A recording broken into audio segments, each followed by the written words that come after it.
Hello everyone, and this is my review for the WWE Elimination Chamber 2013 pay-per-view. And I'm basically going to go off and start with the first match of the night, which was Alberto Del Rio and The Big Show. I thought this was a really well put together match outside of a couple of faux pas at the beginning of or not at the beginning, right at the end of the match with the running Enziguri spot. But otherwise, still a well put together match. I actually like the aspect that instead of having Alberto Del Rio pin the Big Show, they had him make the Big Show submit with the crossed arm breaker. I thought that was a good way about it. I thought this would have been, once again, the night to maybe have Dolph Ziggler cash in the Money in the Bank against Alberto Del Rio. But with what they did later, makes for a perfect WrestleMania, storyline going into the event for the World Heavyweight Title. And I'll talk about that one when we get to the Elimination Chamber match. With the next match, The Miz and Antonio Cesaro. Honestly, again, outside of maybe one or two faux pas throughout the match, it was a really well done match. They told themselves a very good story in the ring with the Miz's injured shoulder, and eventually Miz going after Antonio Cesaro's knee, trying to get the figure four locked in. And all around, I thought it was a really well done match. I could have done without the disqualification finish to it, but then again, they actually came up with a creative way of getting the Miz disqualified. It was kind of accidental, but still a disqualification in the in Antonio Cesaro's favor. And I am actually okay with the fact that they at least came up with a creative way of doing it versus just your normal typical disqualification type of disqualification that they typically come up with in the matches. And it will probably end up keeping the storyline going through the WrestleMania time, and that more than likely we will see at least one more one-on-one match with the two of them, whether it be at WrestleMania or before then. That will be actually good to see as well, that they're going to probably keep the story going. And now that brings us to the actual Elimination Chamber match, which, all honesty, was a great match. It was great. It was fun. They did use the chamber to the best of their abilities, and they used it quite often. Like in the terms of using the pod, where Mark Henry threw Randy Orton through one of the pod glass areas. Also, the usage of Mark Henry and Kane on the outside of the ring as well. Also, Randy Orton performing that middle rope DDT to Kane on there, as well as this double team suplex with Jack Swagger and Chris Jericho over on Mark Henry. I thought they used the chamber in a very good way, and they used it quite often. And in all honesty, there were just other good areas that I thought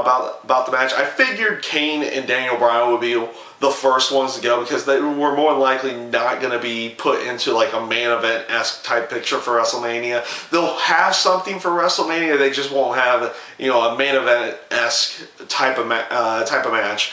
And the other thing that I ended up liking was just how dominant Mark Henry was when he got in the match. Eliminating Kane, eliminating Daniel Bryan. The fact that when he did get eliminated, it took the three of them doing successions of moves to eliminate Mark Henry in the end, versus just having one person beat him at some point in time in the match. I thought they did a good job of showing how dominant Mark Henry was. The fact that they decided to have Jack Swagger win the match, since it looks like they're going to keep the title on Alberto Del Rio going into WrestleMania, this makes for a perfect type of situation with how the Jack Swagger's new character is being a real American, all that type of stuff. They can go in that route going into WrestleMania versus just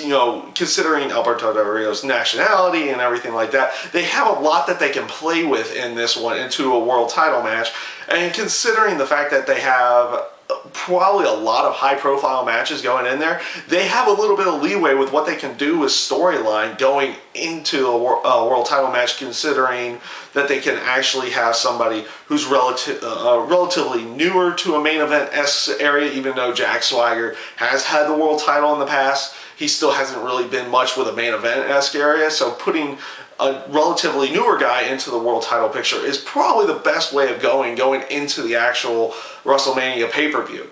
So all in all, I just felt the Elimination Chamber match was just an overall great match in general.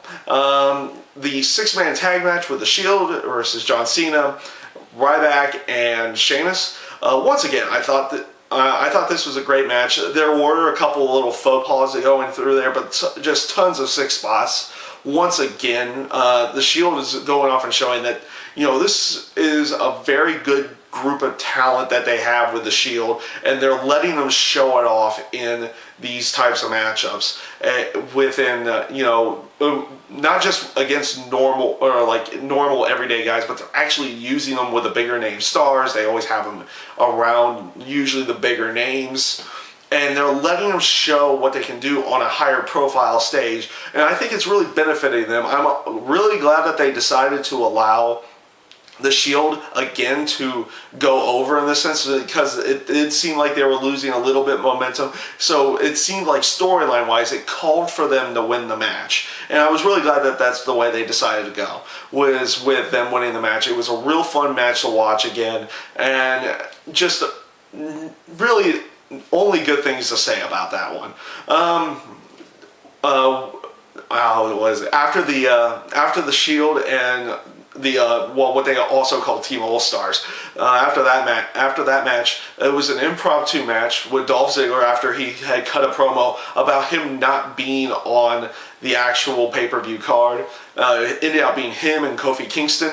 Relatively short match, having Dolph Ziggler, of course, go over in this case. And, they probably just wanted to put him on the card, considering the fact that they weren't going to have him cash in the Money in the Bank before WrestleMania. So this was probably their best way of doing it, because they hadn't set up a match for him before the pay-per-view. It was also a really good way after the match for Big E Langston to show off his power again and show his potential dominance. So it was a relatively short match, but it did what it was supposed to do. It got those points over, and it was what it was.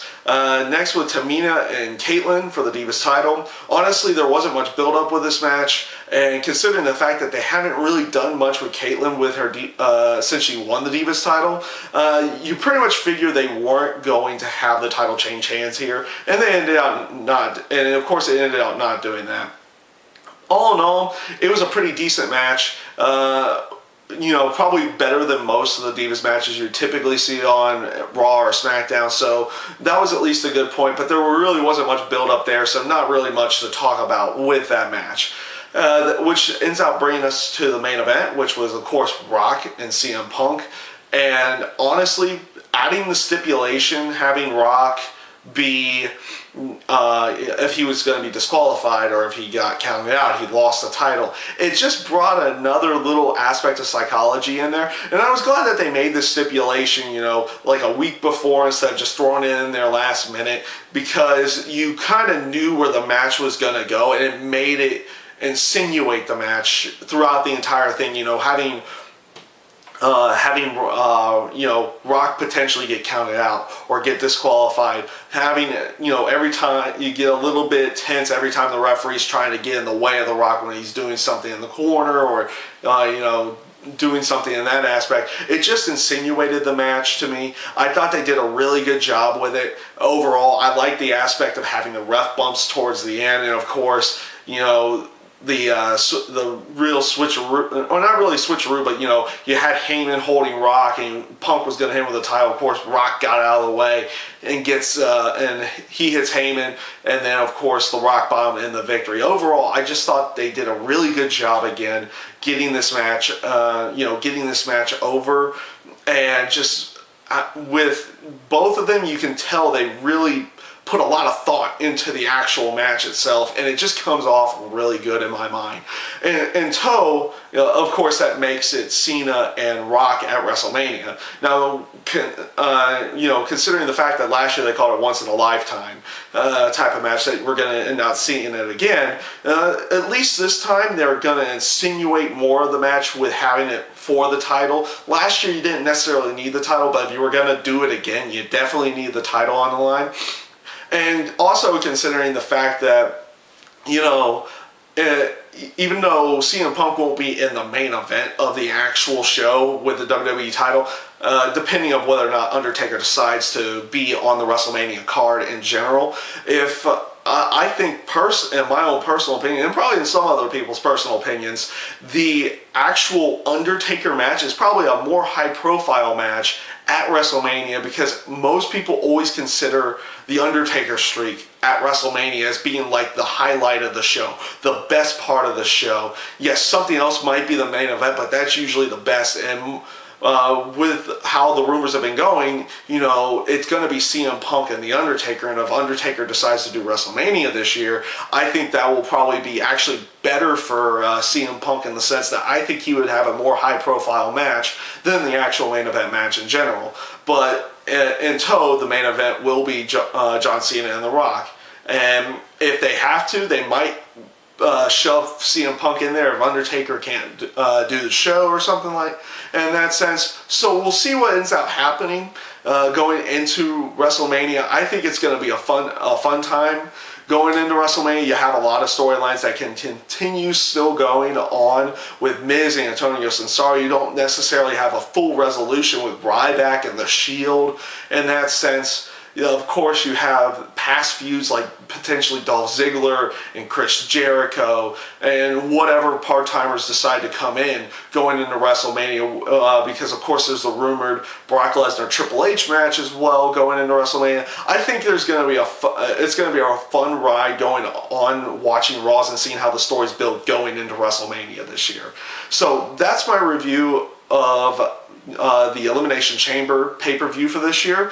Overall, I thought it was a relatively good show. It was a fun show to watch. Matches were relatively good. Some mishaps during some of the matches, but I don't take too much away from that, because not everybody's perfect in that sense, and for the most part the matches were extremely good. I'm not going to downgrade them because they had one, maybe two bad moments in there when the rest of the match was really good at that point in time. So overall, I felt it was a really good show, fun to watch, and I thank you guys for watching, and I hope you enjoyed.